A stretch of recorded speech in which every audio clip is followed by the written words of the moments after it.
大家好，歡迎嚟到粵語娛樂。近日，香港嘅影帝劉青雲忙住拍緊電影《神探大戰》，58歲高齡嘅佢，為咗鏡頭前嘅完美表現，喺38度高溫下，後場時都研究角色足足8個鐘頭。佢喺滿地雜貨嘅角落，靜靜地坐低，完全投入到自己嘅角色世界裏面。喺鏡頭前，劉青雲憑住對演藝事業嘅敬畏，刻畫出好多個深入人心、風格各異嘅熒幕形象。譬如喺《新不了情》入面，佢演嘅係事業唔順嘅樂手阿傑；喺《高度戒備》入面，佢就變成一個正邪難分嘅警察包偉雄。再到《竊聽風雲3》，佢又扮演咗一個低調又殘忍嘅財閥陸金強。每次出場，劉青雲總能帶俾觀眾新鮮感，網友紛紛讚佢係越老越有魅力嘅男演員。而喺生活中，劉影帝就變成咗市井小民嘅劉先生，成日同太太郭藹明手牽手去買菜。結婚24年，佢哋夫婦仍然甜蜜如初，時不時就公開秀恩愛，俾人一種神仙眷侶嘅感覺。網友見到都話：咁甜蜜，唔係俾狗仔團滿滿一嘴狗糧咩？不過劉青雲自己就話唔想做模範丈夫，只想天天同郭藹明吵架。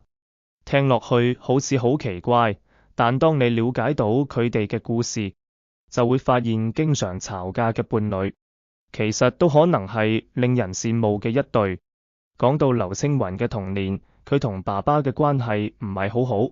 佢細個嘅時候，爸爸好少抱佢。少年時期，兩父子之間嘅交流都唔多。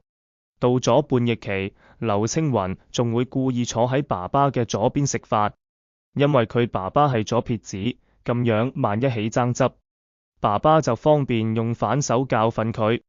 多年後，當劉青雲成為家傳戶曉嘅實力派演員，佢同爸爸嘅往事就被媒體描繪成關係幾乎破裂，但劉青雲對呢個講法只係一笑置之。佢解釋話：我從小就唔中意我爸抱我覺得唔需要。我同爸爸嘅對話，大部分時候都係關於有冇錢花，或者喺學校過得好唔好。我哋之間唔係關係緊張。如果真係咁，我都唔會走到今日呢部演員嘅路偶。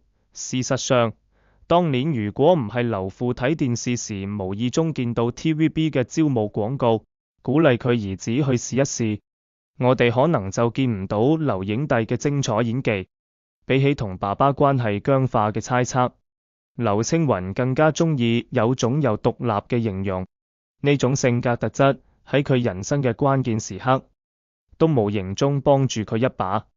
當時培訓班嘅考官話劉青雲，如果1星期內收到信，就表示錄取；如果冇收到，就表示無緣。結果等咗10天，劉青雲仲未收到信。佢一聽到自己冇收到信，即刻打咗個電話去問咩事。咁樣嘅一問，就好似開啟咗劉青雲嘅星途大門咁。原來佢早就入咗嗰個培訓班，只係啲信件搞丟咗。要唔係劉青雲嘅唔驚唔怕性格，可能就唔會有後來嘅星途高峰，甚至唔會遇到佢嘅真命天女郭藹明。講到1991年嗰陣時，劉青雲仲係做龍套，而留咗美國返嚟嘅郭藹明，24歲，一個帶住玩玩下心態嘅留美碩士，意外中咗嗰年嘅香港小姐冠軍，入咗 TVB。而嗰時劉青雲同郭藹明嘅初見之緣仲有1年時間。到咗1992年，佢哋因為拍攝《大時代》呢套劇，命中注定嘅兩個人終於遇上。但係同劇中戲好密嘅互動唔同，佢哋戲外其實冇乜交流，甚至拍完戲都未試過一齊食飯。實情係劉青雲早就被郭藹明嘅活潑開朗吸引住，只係佢覺得兩人差距太大，所以壓抑咗自己嘅愛意。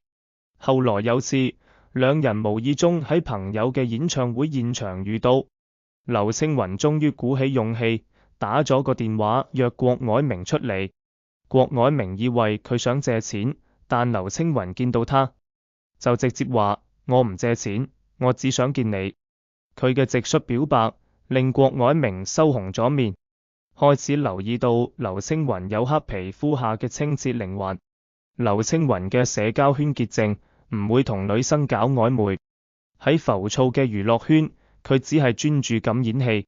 漸漸地，郭藹明鍾情咗劉青雲嘅內在魅力，開始咗佢哋嘅愛情故事。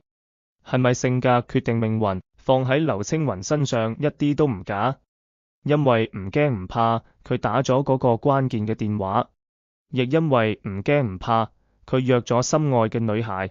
1998年，劉青雲同郭藹明喺香港舉行咗一個盛大嘅婚禮。喺慶典上，新郎同新娘甜蜜對視，眼神拉絲，不時擁吻。即使係24年後嘅今日，我哋都仲可以喺當年嘅現場錄像裏感受到劉郭夫婦嘅甜蜜。但呢段感情一開始就未被大家看好。當時劉青雲雖然憑7月14成功晉身一線演員，但收入依然微薄，同郭藹明出街約會都只能坐女方嘅車。而郭藹明自小家境好，加上留美碩士同香港小姐冠軍嘅光環，令他成為不少精英男士追求嘅對象。但佢偏偏鍾情只有初中學歷、皮膚黝黑嘅劉青雲。兩人無論外表、學識還是社會認可度，都有不可逾越嘅鴻溝。同劉青雲父母持觀望態度唔同，郭藹明嘅父母卻全力支持女兒嘅決定。但劉郭夫婦婚後嘅生活並唔係安靜和諧，反而充滿爭吵。佢哋爭執嘅內容大多都係因為1兩斤蔥嘅用法。佢哋雖然性格同習慣有好大差異，但正正就係呢啲唔同，將佢哋嘅生活變得更加多姿多彩。郭藹明美國生活經驗豐富，所以飲食習慣都帶啲美式風味。佢覺得煮個湯隨意啲，放唔放蔥，味道差唔多。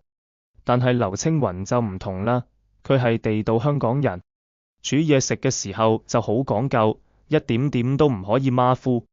講到煮麵，郭藹明會選擇簡單嘅泡麵，而劉青雲就會講究金鰲肉湯，再加上燙好嘅麵條，味道自然係天壤之別。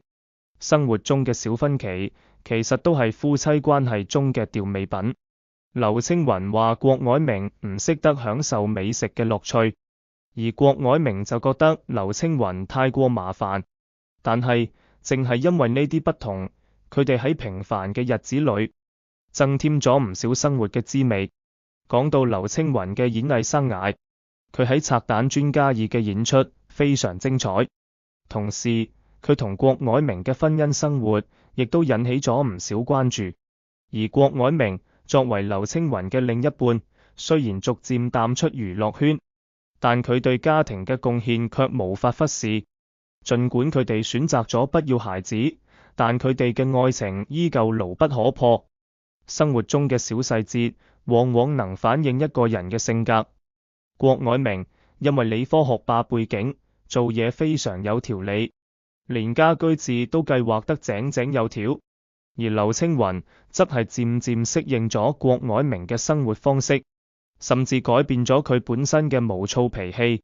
夫妻倆互相影響，互相成長，喺一起嘅日子裏，彼此都變得更好。劉青雲55歲嘅郭藹明，看起來好似只有30幾歲咁青春，這正是因為佢喺劉青雲面前可以一直保持小孩子嘅心態。而劉青雲係娛樂圈裏面嘅一個典範，常常都同太太十指緊扣，幸福滿滿。今期嘅節目就聊到咁多啦，下次再見，祝福劉青雲家庭幸福美滿，演藝事業更上一層樓。